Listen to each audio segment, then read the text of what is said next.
महाराष्ट्राचं सरकार अस्तित्वात आल्यापासून ओबीसीचा एकही प्रश्न प्रॉपर पद्धतीनं मार्गी लागत नाही, याचं आम्हाला दुःख आहे.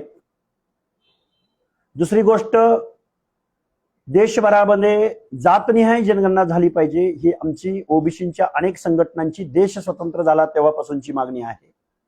परंतु कास्ट वाईज सेन्सस होत नाही. सेन्ससचं काम सुरू झालेलं आहे. आम्ही ओबीसी बांधव भयभीत आहोत, कारण आम्हाला मोजलं जात नाही. आम्हाला मोजलं गेलं नसल्यामुळं आमची संख्या, आमचा इम्पेरिकल डेटा, आमचा सोशो इकॉनॉमिकल सर्वे गव्हर्नमेंटच्या हातात नसल्या कारणानं वेगवेगळ्या कोर्टांमध्ये वेगवेगळ्या ठिकाणी अडवणूक केली जाते. नक्की ओबीसीची संख्या किती? या महाराष्ट्राच्या 100% बजेटपैकी म्हणजे 7 लाख करोड रुपयांपैकी या महाराष्ट्रातल्या ओबीसी विजयंतीच्या सामाजिक न्याय हक्कांच्या योजनासाठी किती निधी दिला जातो, किती संख्येवर तो पर्क्युलेट होतो, वितरित केला जातो, या सगळ्या प्रश्नांची उत्तरं अधांतरी आहेत. या सगळ्या प्रश्नांचं वास्तव भयानक आहे. एका बाजूला कोस्टल रोड पूर्ण होतो, समृद्धी महामार्ग पूर्ण होतो, हजारो लाखो करोडोंचे आर्थिक प्रोग्राम सक्सेस होतात, यशस्वी होतात, झाले पाहिजेत. आमचा त्याला विरोध असायचं कारण नाही. म्हणजे तुम्ही सोशल असिस्टन्स, पब्लिक वेलफेअर बघताय, लोककल्याणकारी राज्य करायचं तुम्ही प्रयत्न करताय, पण दुसऱ्या बाजूला जे सामाजिक न्यायाच्या प्रतीक्षेमध्ये आहेत, ज्यांच्या बाबतीत सामाजिक दुजाभाव झालाय, मग ते SC ST बांधव असतील, ओबीसी बांधव असतील, विजयंती बांधव असतील, या लोकांना तुम्ही जिल्ह्याच्या ठिकाणी एक वसतिगृह देऊ शकत नाही, महाज्योतीला निधी देऊ शकत नाही. असे अनेक प्रश्न आहेत. जवळजवळ 11-12 प्रश्न मी त्या दिवशी ओबीसीच्या सब कमिटी समोर मांडले. आमचा ज्वलंत आणि जिव्हाळ्याचा प्रश्न असा आहे, गेल्या 2-4 वर्षापासून आम्ही आंदोलन करतोय महाराष्ट्रामध्ये ओबीसीचं आरक्षण संपलंय. जरांगे नावाच्या एका खुळचट, अशिक्षित, अनपढ माणसाच्या मागण्यावरून महाराष्ट्रातलं ओबीसीचं आरक्षण संपवलंय, लोकनियुक्त सरकारनं संपवलंय आणि आमच्या 50-60% ओबीसींच्या हिताचं संरक्षण करण्यामध्ये महाराष्ट्राचं सरकार अपयशी ठरलंय. हा आमचा आरोप आहे सरकारवरती. सरकार आम्हाला कधीही ओबीसींचा काय से आहे, ओबीसींचं काय म्हणणं आहे, हे कधीही ऐकून घ्यायला तयार नाही. जरांगेने अंतर्बोलीमध्ये बसायचं, आंदोलनाची घोषणा करायची आणि तिथं महाराष्ट्र शासनाचं शिष्टमंडळ जाणार, बेकायदा मागण्यांना प्रतिसाद देणार, बेकायदा GR काढणार आणि ओबीसीच्या अनाथ माती कलवण्याचं पद्धतशीर काम, पद्धतशीर षडयंत्र या महाराष्ट्रामध्ये आखलं जात आहे. म्हणून आम्ही जातनिहाय जनगणनेची मागणी, स्कॉलरशिप संदर्भातली मागणी, आमची संख्या किती आणि आम्हाला बजेट मिळतं किती, 7 लाख करोड पैकी महाराष्ट्राचे मुख्यमंत्री माननीय देवेंद्रजी फडणवीस साहेब अर्थतज्ञ आहेत असं मी मानतो आणि आहेत. पण या मुख्यमंत्र्यांनी 7 लाख करोड पैकी म्हणजे 100%पैकी 50%हून म्हणजे अर्धी लोकसंख्या असलेल्या ओबीसीला 0.6% बजेट सामाजिक न्याय हक्कांच्या ध्येय धोरणांसाठी, योजनांसाठी दिलेत. हा आकडा 1%च्या पुढे कधीही जाऊ शकला नाही. हे या ओबीसींचं दुर्दैव आहे. आजही भटके विमुक्त जाती जमाती जमिनीशी समांतर पालामध्ये राहतात. मागासवर्गीय, बलुते, आलुते, भटके विमुक्त जाती जमाती या लोकांमध्ये जर जरांगे नावाच्या माणसाच्या सांगण्यावरनं जर मराठा समाज आज रोजी ओबीसी मध्ये इन्क्लूड झालाय, तर ही लोक कुठं जातील? सामाजिक न्याय कुणाकडे मागतील? आमच्या हिताचं संरक्षण लोकनियुक्त या महाराष्ट्राचे मुख्यमंत्री म्हणून, दायित्वाची जबाबदारी म्हणून, आमच्या हिताचं संरक्षण घेण्याची शपथ तुम्ही घेतली म्हणून तुम्ही आमच्या हिताचं संरक्षण करणार का? हा प्रश्न महाराष्ट्राच्या लोकनियुक्त सरकारला आहे. हा प्रश्न विरोधकांमध्ये दुर्बिणीनं शोधावे एवढे विरोधक महाराष्ट्रामध्ये उरलेत. त्या विरोधकांना ओबीसीचं काहीही पडलेलं नाही. त्या विरोधकांना दीनदलितांचं काहीही पडलेलं नाही. सामाजिक न्याय विभागाचे पैसे वेगवेगळ्या विभागाकडे डायल्यूट केले जात आहेत. आम्ही सामाजिक न्याय हक्क मागायचे नाहीत, सामाजिक न्याय मागायचं नाही. We want social justice. हे असे अनेक प्रश्न आहेत. आम्ही महाराष्ट्रामध्ये 100 सभा घेत आहोत छोट्या छोट्या छोट्या ग्रामीण भागामध्ये. कोण जरांगे कुठलं आंदोलन करतो, काय करतो, देणं घेणं नाही आम्हाला. आम्ही आजपर्यंत संविधानिक भाषेत बोलत आलोय. रिझर्वेशन पॉलिसी म्हणजे काय, मागासवर्गीय कुणाला म्हटलं जातं, आरक्षण कुणाला दिलं जातं, या प्रश्नावर आम्ही महाराष्ट्रामध्ये आवाज उठवत आलोय. पण तो कोण कुठला लाड, भाजपचा कुठला परिषदेवरचा वरिष्ठ सभागृहाचा हॉटेलवाला, झाडू पोचा करणारा आमदार, तो मनोज जरांगेकडे जातो. काय कळतं मनोज जरांगेला आणि काय कळतं प्रसाद लाडला? मला वाटतं भाजपनं असली माणसं निवडून भाजप सेल्फ गोल करतोय. ही टिनपाट माणसं आहेत, टिनपाट. ग्रामीण भागामध्ये आमच्या गावगाड्यातल्या बोली भाषेमध्ये आम्ही भटकी विमुक्त जाती जमातीमधली माणसं आहोत, आम्ही ओबीसी मधली माणसं आहोत. अरे आमच्या दिवसाची सुरुवात शिवेनी होते. मग आम्ही जर शिवराळ भाषेत बोलायला लागलो ना, मग हे टंबरेळ काय यांना नॉलेज आहे प्रसाद लाडला आणि मनोज जरांगेला? तुम्ही ओबीसीच्या अनाथ माती कालवायला चालला आहात. आणि गव्हर्नमेंटला आम्हाला एक प्रश्न विचारायचा आहे, ओबीसींचा काय से आहे, काय म्हणणं आहे, हे तुम्ही ऐकणार नाही? झुंडीनं कोणतरी उठतो आणि तुम्ही त्यांच्या बाजूनं बेकायदा GR काढता, पारित करता. होय, ओबीसीचं आरक्षण संपलंय. एकच उदाहरण देतो, शेकडोनं उदाहरण आहेत माझ्याकडं. पुण्याजवळ उरळी देवाची फुरसंगीजवळ एक नगर परिषद अस्तित्वात आली. तिथं 9 जागा ओबीसींच्या राखीव होत्या. 9 पैकी 9 मराठा कुणब्यांचे दाखले काढून 9 पैकी 9 जागा ओबीसींच्या मराठा कुणबींनी घेतल्या. मग दौंडच्या नगराध्यक्ष पदावरती दुर्गादेवी जगदाळे नावाच्या हाय प्रोफाईल खानदानी वतनदारी, ज्यांचं नेपाळच्या राजघराण्याशी ब्लड रिलेशन आहे, त्यांनी कुणबीचा दाखला काढला आणि ओबीसीच्या जागेवर नगराध्यक्ष पदाची निवडणूक लढली आणि नगराध्यक्ष झाले. काय हो, त्या दुर्गादेवी जगदाळेंच्या बाबतीत या महाराष्ट्राच्या व्यवस्थेमध्ये कोणतं सोशल डिस्क्रिमिनेशन झालं असेल? दुर्गादेवी जगदाळे, परत आमच्या फलटणच्या सभापती भोसले, काहीतरी शिवांजली भोसले, आमच्या कोल्हापूरच्या महाराणी, कोल्हापूरच्या महापौर रूपराणी निकम, आमच्या साताऱ्याच्या जिल्हा परिषद अध्यक्षा आमदार महेश शिंदेच्या सुविद्य पत्नी डॉक्टर शिंदे यांच्या बाबतीमध्ये, यांच्या जातीच्या बाबतीमध्ये कोणता सामाजिक दुजाभाव महाराष्ट्राच्या गावगाड्यामध्ये समाज व्यवस्थेमध्ये झाला असेल? त्यांनी कोणती जात दाखवली असेल, कोणता व्यवसाय दाखवला असेल, त्यांच्या कोणत्या पिढीला सामाजिक दुय्यम वागणूक, हीन दर्जाची वागणूक मिळाली असेल, म्हणून या लोकांनी ओबीसीचे दाखले काढले, म्हणून या लोकांनी ओबीसीच्या जागेवरती दाखले काढून बेकायदा ताबा मारण्याचं काम केलं असेल. मुख्यमंत्री महोदय, देताय तुम्ही उत्तर आम्हाला या गोष्टींचं? मुख्यमंत्री महोदय, देताय का या प्रश्नांची उत्तर आम्हाला? ओबीसीचं आरक्षण तुम्ही संपवलंय, ही ओबीसींची भावना आहे. खूप काही गोष्टी आहेत बोलता येण्यासारख्या. 100 आम्ही सभा घेतोय महाराष्ट्रामधल्या, छोट्या मोठ्या. आम्ही गावकसामध्ये, गावगाड्यामध्ये जातो आहोत. मंत्रिमंडळ सब कमिटीचे अध्यक्ष माननीय बावनकुळे साहेब, तुम्ही सब कमिटीच्या आम्ही जे प्रश्न मांडलेले आहेत तुमच्या समोर, ते प्रश्न तुम्ही निर्गमित केलेले आहेत किंवा त्या विभागाला तुम्ही तसे निर्देश दिलेले आहेत. तुम्ही निवडणुकीला सामोरं जात असताना महाराष्ट्रातल्या ओबीसी भटके विमुक्त जात समूहांच्या वेगवेगळ्या जातीच्या महापुरुषांच्या नावानं तुम्ही महामंडळांची घोषणा केली. त्या महामंडळांचे अध्यक्ष कुठे आहेत? त्या महामंडळांना कार्यालय भेटली का? त्या महामंडळांना तुमच्या बजेटमध्ये बजेट भेटलं का? एखादा सचिव भेटला का? एखादा शिपाई भेटला का?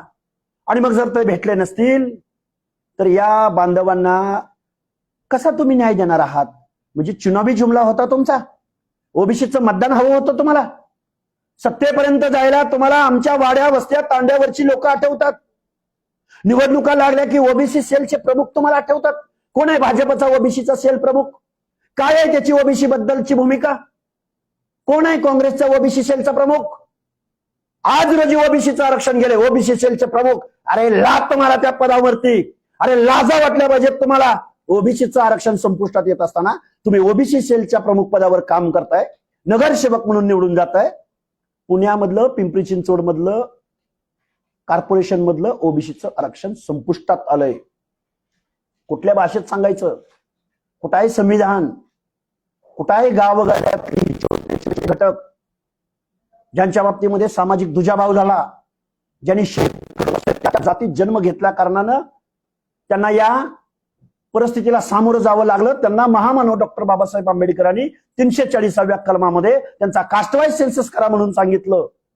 नाही, अरे 7 समुद्रा पलीकडून आलेल्या इंग्रजांनी कास्टवाईज सेन्सस केला, पण या मातीमधल्या लोकांनी ज्या लोकांवरती अन्याय केला, ज्याला गावगाड्याच्या ग्रामदैवताच्या गाभाऱ्यामध्ये प्रवेश दिला नाही, त्या माणसांना न्याय देण्यासाठी ही माणसं पुढे येत नाहीत.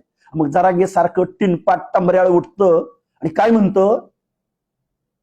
म्हणतं ते की ह्या ओबीसी मध्ये ज्या जाती टाकल्या 94ला त्यांचा कुठला सर्वे केला? काय म्हणतो ते? त्यांचा कुठला सर्वे केला? ओबीसींचा कुठला सर्वे केला? अरे त्या टिनपाट टंबऱ्याळ माणसाला सांगा, ओबीसींचा सर्वे करायची आवश्यकता नाही. या महाराष्ट्राच्या, या भारत देशाच्या गावगाड्यामध्ये समाज व्यवस्थेमध्ये नाभिकाला कोणत्या दुजाभावाला सामोरं जावं लागलं? परटाला कुठल्या दुजाभावाला सामोरं जावं लागलं? पारद्याला कुठल्या दुजाभावाला सामोरं जावं लागलं? मेंढपाळाला मेंढ्याचे कळप घेऊन जात येत असताना त्याला कुठल्या दुजाभावाला सामोरं जावं लागलं? त्या जातीमध्ये जन्म घेतला म्हणून बेरड, बेडर, रामोशी, बेलदार, वडार या माणसांना कुठल्या सोशल डिस्क्रिमिनेशनला सामोरं जावं लागलं? माझ्या भारताचं संविधान ज्या समाज रचनेमध्ये वेगवेगळ्या जात समूहांनी वेगवेगळ्या जात समूहावरती सामाजिक दुजाभाव केला, अन्याय केला, त्यांना हीन लेखलं, हीन दर्जाची वागणूक दिली, त्या जातीमध्ये जन्म घेतले म्हणून त्या जाती ओबीसी मध्ये आल्या, विजयंती अ ब क ड मध्ये आल्या. काय करणार हो या खोळचट खोळप्याला? बुजगावणं असतं ना, पाखरं हाकायला लावलेलं, तशा पद्धतीचं हे खोळचट. काय बोलावं आम्ही? किती दिवस आम्ही या महाराष्ट्रामध्ये, किती दिवस आम्ही संविधानाची भाषा बोलायची?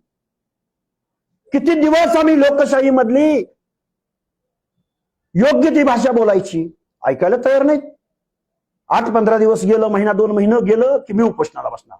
अरे त्या उपोषण नावाच्या लोकशाही मधल्या सर्वात सामर्थ्यवान वेपन्सचा, सामर्थ्यवान आंदोलनाचा अरे उपोषण कुणी केलं? विनोबा भावेनी केलं. अरे उपोषण कुणी केलं? महात्मा गांधींनी केलं. ह्याला लोकशाहीची चाड नाही, ह्याला आरक्षण कुणाला दिलं जातं? गावगाड्यातल्या दीनदलिताची, गावगाड्यातल्या ओबीसीची चाड नाही. बर, ह्याची जात ओबीसी मध्ये सामील झाल्यानंतर ओबीसीचं झोपडं कसं उद्ध्वस्त होणार आहे यावर या महाराष्ट्रातला एकही नेता, एकही मंत्री, एकही ओबीसीचा नेता बोलायला तयार नाही. तो लाड नावाचा हरामखोर आमदार, तोंडात शिवी येते माझ्या, मी जबाबदारीने शिवी देतोय. हरामखोर आहे तो, त्याचा उद्योग उभा केलाय तो. आमच्या या सगळ्या लोकांची हरामी खाऊन देणं तो उद्योग उभा केलाय. तो काय म्हणतो की मनोज दादानं हत्ती अख्खा गेलाय आणि शिपूट राहिलाय. म्हणजे ओबीसीचं आरक्षण सगळं संपलंय, आता शिपूट राहिलाय, तो शेपूट काढायला मी आलोय. म्हणजे तू ओबीसीचं आरक्षण संपवायला आलायस? भाजपनं तुला यासाठी पाठवलं? परत म्हणतो मी माझा समाज म्हणून आलो. पहिला आमदारकीचा राजीनामा देन, तुझी काय अक्कल पाजळायची? तू पण बस उपोषणाला. अडवलं तुला कुणी? हे वास्तव आहे. 60% ओबीसींचं हे वास्तव आहे. ओबीसींच्या पोरांना कळतंय इथली न्याय व्यवस्था सुद्धा सामाजिक न्यायाच्या प्रतीक्षेत असलेल्या दीनदलितांच्या बाबतीत, ओबीसींच्या बाबतीत बेकायदेशीररित्या वक्तव्य करतंय. न्यायालय सुद्धा. अरे जनता सार्वभौम आहे, आम्हाला बोलायचा अधिकार आहे. सन्माननीय चांगल्या न्यायाधीशांचा रिस्पेक्ट करून बोलतो. म्हणे ओबीसी मध्ये जन्माला आला नोकरदार असेल तर त्याच्या पोराला कशाला आरक्षण? या प्रश्नावरती स्वतंत्र 1 तासाची डिबेट होऊ शकते. मी आता तुमच्यासमोर तुमचा वेळ घेणार नाही. काही प्रश्न असतील तर तुम्ही मला विचारावेत. सर, तुम्ही विदर्भामध्ये दौरे करता, सर आपण विदर्भामध्ये दौरे करता, जवळपास 10 पैकी आपल्या सभा झाल्या, रात्री 12 पर्यंत आपल्या सभा. काय रिस्पॉन्स मिळतोय गावामध्ये? गावगाड्यातल्या लोकांचा प्रचंड रिस्पॉन्स मिळतोय. माता भगिनी पुढे येत आहेत. आम्ही ठरवलंय, अरे आम्ही शोषित वंचित आहोत. आम्ही मनोज जरांगे सारखा आमच्या मागे कारखानदार, ठेकेदार आमदार, वेगवेगळे आमदार, हे लाड भीड हे सगळे आहेत ना, हे काय उद्योग करतात पडद्यामागं, हे आम्हाला बोलायला लावायची वेळ येऊ नये. कारण आम्हाला एकच पडलंय की आमचे हक्क अधिकार टिकले पाहिजेत, रिझर्वेशन पॉलिसी टिकली पाहिजे. अरे शेकडो वर्षाचा स्पॅन कुणीकडं, आणि देश स्वतंत्र झाल्यानंतर 70-80 वर्षाचा स्पॅन कुणीकडं, कसा न्याय भेटेल बरं? एका घरातला, एखाद्या दीनदलित घरातला एखादा शिक्षक झाला तर त्याची पुढची पिढी लगेच सिव्हिलायझेशन मध्ये येते, किंवा लगेच त्याला मान सन्मानाची एखाद्या काल परवा काय बोलला तो मनोज जरांगे, बघा ते प्रश्नाचं उत्तरच देतो तुम्हाला. तो बोलला की भुजबळांचा कारखाना नाही का, ओबीसीचे कारखाने नाहीत का? अरे हेकण्या,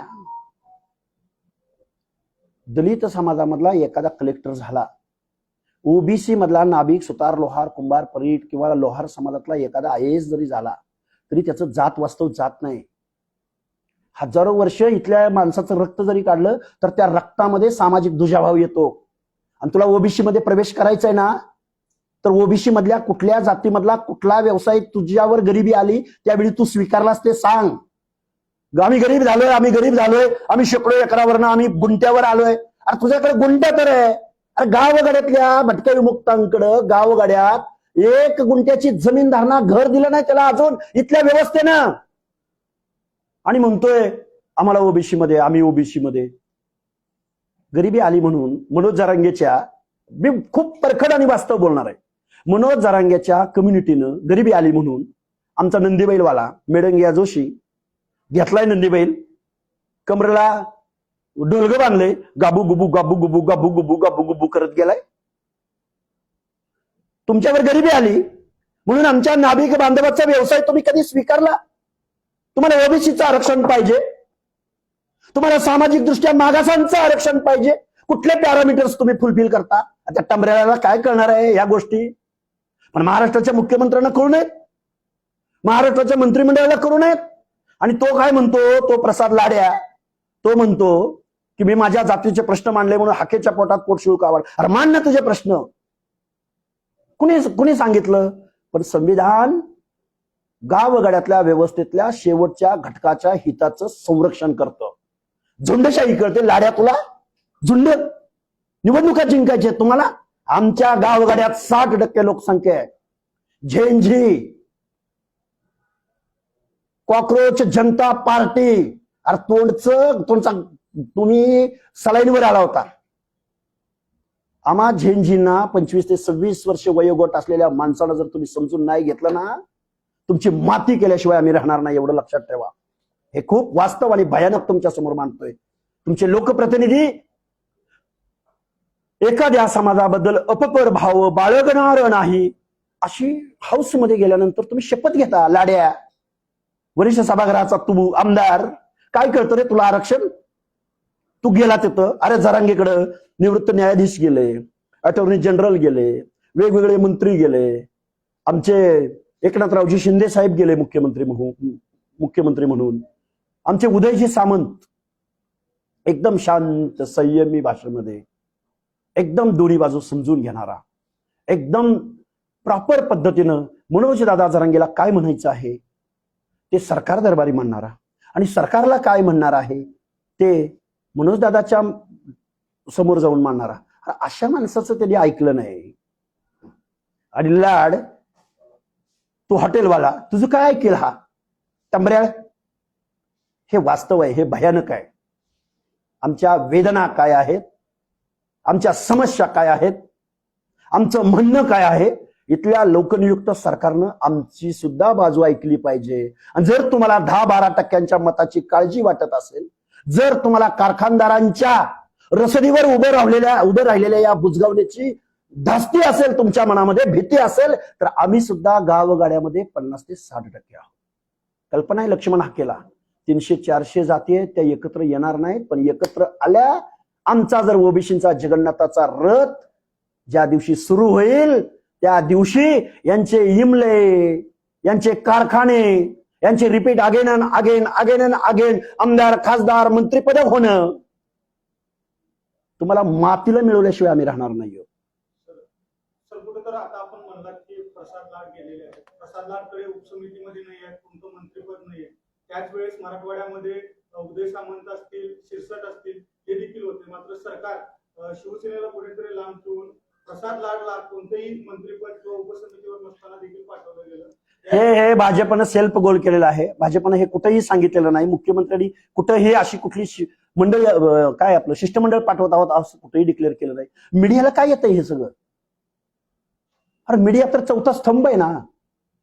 काय त्या जरांगेंच्या शिव्या दाखवताय तुम्ही? शिव्या एखाद्या व्यक्तीबद्दल, एखाद्या नेतृत्वाबद्दल, मुख्यमंत्र्यांची आई बहीण काढणारा, त्या तुम्हाला बातम्या पाहिजेत?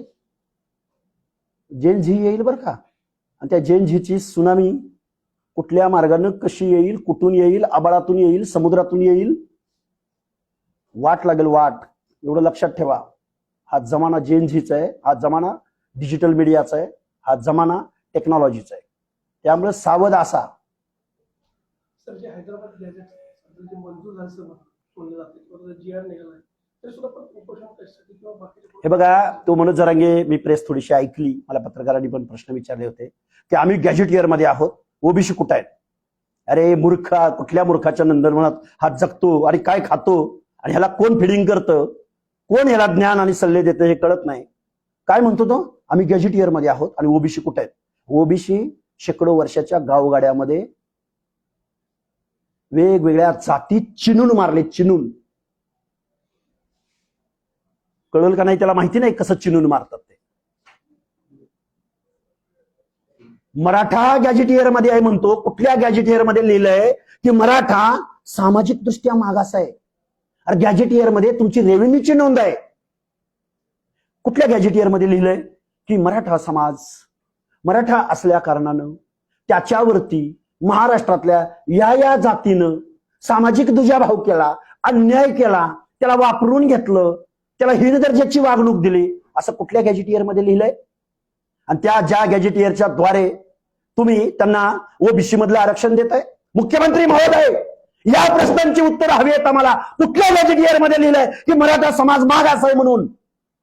काय चाललंय नक्की हे? अरे हे वेदना देणाऱ्या गोष्टी आहेत. कुठल्या गॅजेटियर मध्ये लिहिलंय मराठा सामाजिक दृष्ट्या मागास आहे? मराठा समाजावरती या जातीनं महाराष्ट्राच्या भूमीमध्ये त्यांच्यावर अन्याय केलाय. नाभिकानं केला, सुतारानं केला, लोहारानं केला, धनगरानं केला, माळ्यानं केला, कोळ्यानं केला, तेल्यानं केला. अरे कुणी केला तुमच्यावर अन्याय म्हणून तुम्ही सामाजिक मागास झालात? हे भयानक वास्तव आहे. महाराष्ट्रातल्या 60% ओबीसींना जर आम्ही जागा केलं ना, तुमचे कारखाने आणि तुमच्या या गड्या उद्ध्वस्त केल्याशिवाय आम्ही राहणार नाही. हे महाराष्ट्रातल्या पुढाऱ्यांनी, आमदारांनी, खासदारांनी आणि जरांगीला फिडिंग करणाऱ्या, पाठिंबा देणाऱ्या, शिष्टमंडळ पाठवणाऱ्या पुढाऱ्यांनी हे लक्षात ठेवलं पाहिजे. आमची प्रमुख मागणी ओबीसीचं आरक्षण टिकलं पाहिजे. आज रोजी ओबीसीचं आरक्षण उद्ध्वस्त झालंय. आमच्या बाजूनं सरकार नाही, आमच्या बाजूनं न्याय व्यवस्था नाही. जनता सार्वभौम आहे. बहुमताला किंमत असेल, लोकशाहीमध्ये निवडणुकांना किंमत असेल, ओबीसी रस्त्यावर उतरेल, ओबीसी बॅलेट मधून हा रोष दाखवून देईल.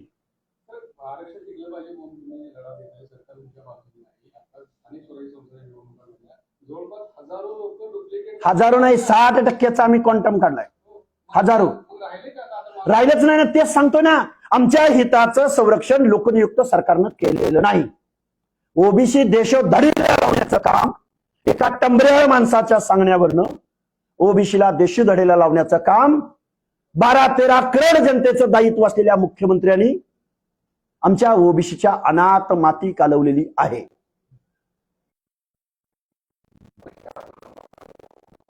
कोण आहेत, काय आहेत, कुठले राजकीय, आम्ही पण यादी बनवली ना. राजेश टोपेला आम्ही पराभूत केलंच ना. आता हे सरकार घालवायला लागतंय, आता हे फडणवीसांचं सरकार घालवायला लागतंय. अरे तू एक सरपंच पद निवडून आणू शकला नाहीस. एवढी आपटून एवढा आम्हाला तू गृहीत धरलायस ओबीसींना. आमची काय 6 कोटी जनता आहे. कुणी मोजली? कधी मोजली? आणि म्हणे ओबीसी काय ओबीसी 60%, तर मग आम्ही किती आहे? अरे 1831 लास्ट सेन्सस झाला होता कास्ट वाईज, इंग्रजांनी केला होता. त्याच बेसवरती भारत सरकार मधल्या सगळ्या गोष्टी चालतात. इथल्या लोकांना कास्ट वाईज सेन्सस करायचं नाही, जरांग्या, खुळखुळ्या. कारण आमच्या ओबीसींची संख्या किती जर तुम्हाला कळलं तर तुम्हाला आमदार म्हणून निवडून देतील का ओबीसी? गावागावाच्या वेशीवर तुम्हाला अडवतील. हे वास्तव तुम्हाला कळू द्या. अरे 7 समुद्र पलीकडून आलेले इंग्रजांनी पारद्याला मोजलं, भटक्याला मोजलं, मसनजोग्याला मोजलं, गावगाड्यातला दिन मोजलं. ब मध्ये का टाकली लोक? ब च अ ला घेता येतं का? आणि मग जरांगे काय म्हणतो, आम्हाला ओबीसी मधलं पाहिजे. अरे ओबीसी मधल्या ओबीसी मध्ये अ चा माणूस ब चं आरक्षण घेऊ शकत नाही, ब चा माणूस क चं आरक्षण घेऊ शकत नाही, ड चं आरक्षण घेऊ शकत नाही. कारण अ म्हणजे वेगळं, त्याच्या मागं काहीतरी वेगळं लॉजिक आहे. ब म्हणजे त्याच्या मागं काहीतरी वेगळं लॉजिक आहे. क म्हणजे त्याच्या मागं काहीतरी वेगळं लॉजिक आहे. मग तुला ओबीसी मध्ये आरक्षण दिलं तर तुला आम्ही कशात टाकायचं? तुला जोशीच्या समूहामध्ये टाकायचं, तुला धनगरांच्या समूहामध्ये टाकायचं. मिंडर राखली तुम्ही, तुम्हाला ब मध्ये टाकायचं. तुम्ही आराधना केली देवांची. आमचा कुरमुळ्या जोशी, आमचा गोंधळी, आमचा वासुदेव, आमचा भराडी, आमचा नंदीबैलवाला ब मध्ये टाकायचं. तुला काय ब मधलं तू केलंस हे किती कळतंय मला माहिती नाही. गाढवाच्या समोर वाचली गीता असला प्रकार आहे हा. पण ह्या गाढवाला नमस्कार चमत्कार करून लोकनियुक्त सरकारमधले प्रतिनिधी तिथं जातात, याचं आम्हाला वाईट वाटतंय. अरे मला माझ्या मीडियावरती आणि माझ्या कॉमन मॅनवरती विश्वास आहे. कुणी डोळ्यावर पट्टी बांधली असेल आणि कुणी झोपेचं सोंग घेतला असेल तर त्याला आमचा नाही इलाज आहे. हे बघा कोण आहे, काय आहे, काय काय यादी बनवली ना. अरे आहे बघा, आमच्याकडे यादी आहे.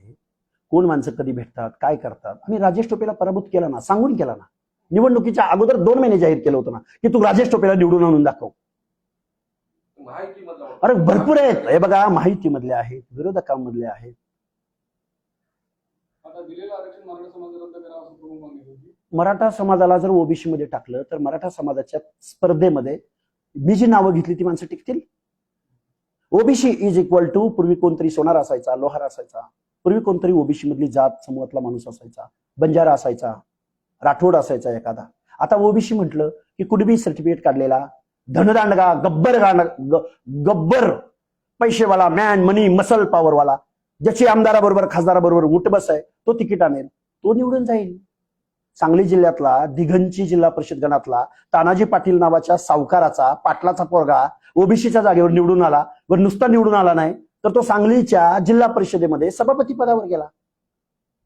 त्याच्या स्पर्धेमध्ये त्या दिघंची मधला कुठला ओबीसी टिकलो, कुठला भटका टिकलो नाही. तुम्ही ओबीसीच्या अनात माती कालवली नाही, ओबीसीचं आरक्षण नाही उद्ध्वस्त झालं.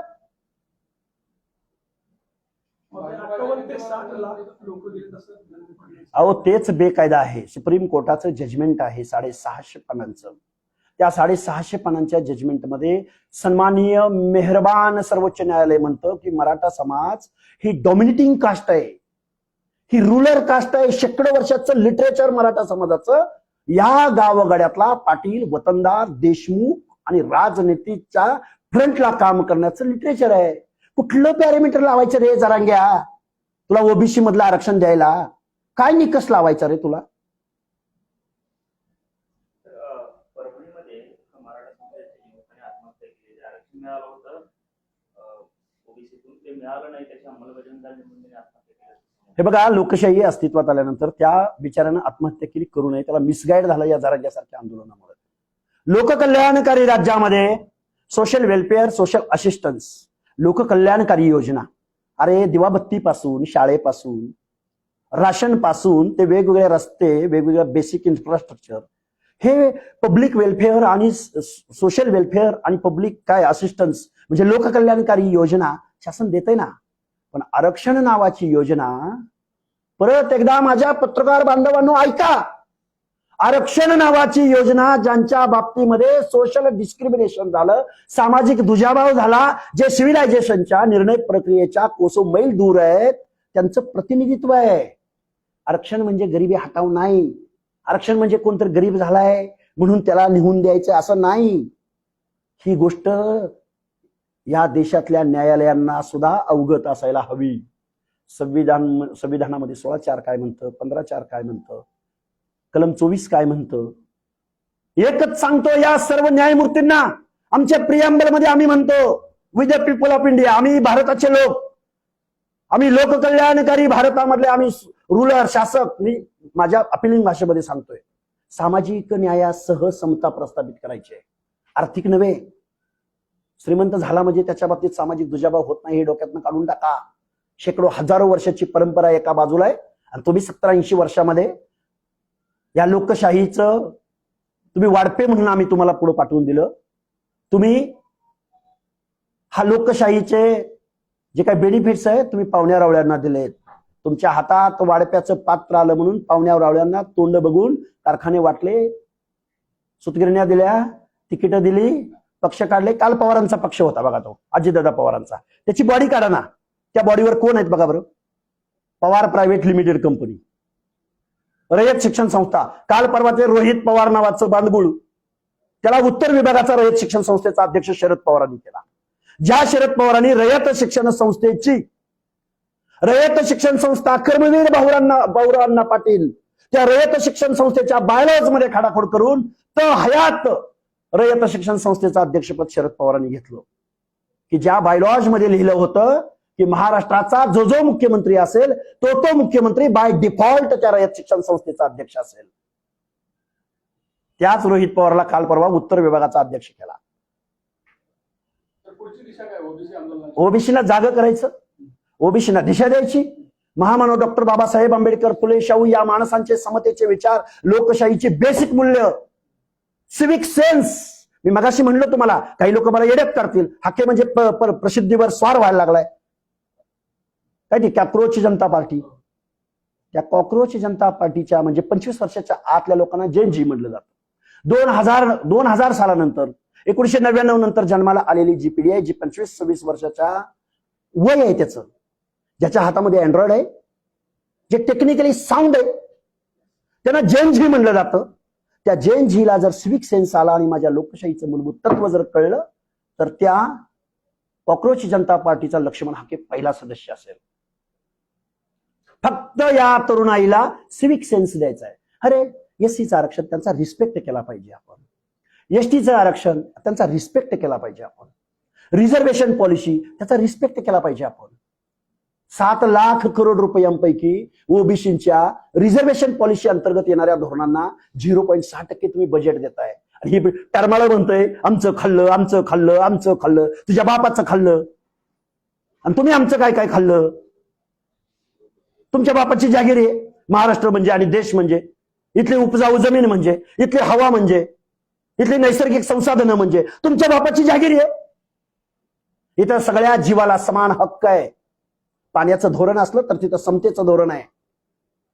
आता कशी क्रांती करावी, कसा उठाव करावा, हे निवडून गेलेले सगळेच काही वाईट आहेत असं नाही म्हणणार, काही चांगले पण असतील बरं का, नाहीतर परत माझ्यावर महाअभियोग येईल, मला विधानसभेसमोर बोलवतील, हे काय बराळतंय आपल्याबद्दल, आम्हाला निवडून दिलंय ते बघा, ते लाड काय, ते काय डोक्यात आलंय माझ्या, मला काही कळत नाही.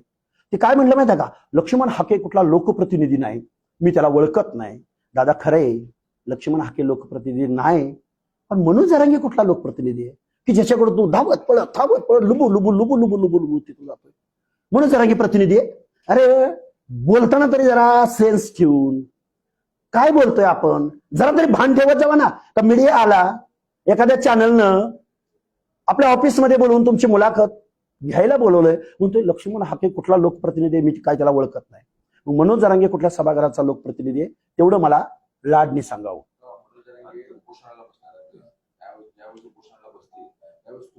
हे बघा त्यांनी काय केलं नाही, अजिबात नाही करणार त्यानं उपोषण. अरे उपोषण नावाचं हत्यार बदनाम करून टाकलं लोकशाही मधलं सर्वश्रेष्ठ वेपन. जनतेच्या प्रश्नावरती सर्वात शेवटचं वेपन आहे ते लोकशाहीचं.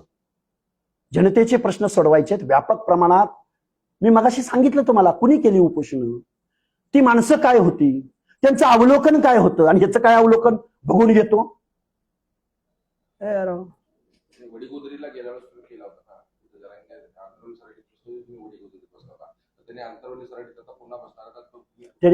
त्यांनी दर महिन्याला उपोषणाला बसावं, पण ओबीसीच्या अनाथ माती घालवू नये. सर आरक्षणाची लढाई लढताय आपण, पण दुसरीकडे एसटी मधलं जे आरक्षण आहे त्यामध्ये उपवर्गीकरण व्हावं. हे बघा उपवर्गीकरण, मी खूप जबाबदारीनं बोलतोय, मी एका न्यायिक आयोगावरही काम केलंय, मला त्या गोष्टीतली जबाबदारी आहे, जबाबदारीचं भान आहे. हे बघा देणाऱ्याची दानच ज्यावेळी व्यवस्थित असते ना, भावाभावामध्ये भांडणं का लागले, त्यांच्याकडे गेलंच नाही काय अजून, सगळ्यांनाच वन टाइम सम प्रमाणात मिळेल असं नाहीये. त्याच्या त्याच्या सामाजिक परिस्थितीप्रमाणे, त्याच्या त्याच्या भौगोलिक परिस्थितीप्रमाणे प्रत्येकाला समन्यायी प्रमाणात वाटप झालेलं नाही, हे मान्य आहे आम्हाला. बरं, वर्गीकरण करायचंय. कसं करायचं? माझ्या माहितीप्रमाणे 50 ते 60 जाती एससी मध्ये आहेत, 59 जाती आहेत. मग कुणाला किती टक्के द्यायचं? बरं दिलं, कुणाला कुठल्या गटामध्ये टाकायचं? काय माहितीये? कुठला इम्पेरिकल डेटा आहे गव्हर्नमेंटकडे? बायफर्गेशन केलंय? आमच्या चर्मकार बांधवांना किती द्यायचं? आमच्या ढोर बांधवांना किती द्यायचं? आमच्या नवबौद्ध किंवा तत्कालीन महार बांधवांना किती द्यायचं? मातंग बांधवाला किती द्यायचं? होलार बांधवाला किती द्यायचं? काय आहे अनालिसिस?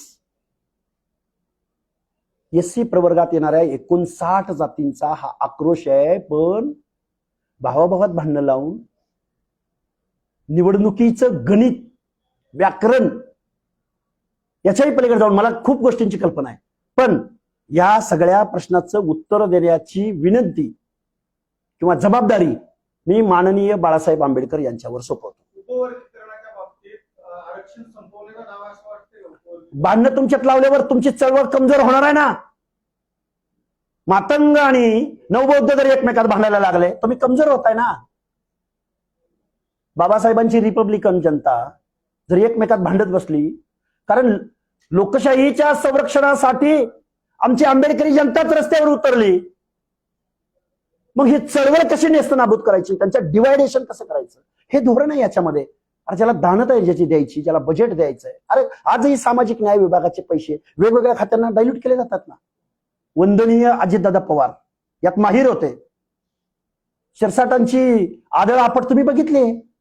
पण हे काय यांचं राजकारणामध्ये काय गुंतलंय, कुठं गुंतलंय? अरे एकदा जनतेसाठी काम करा ना.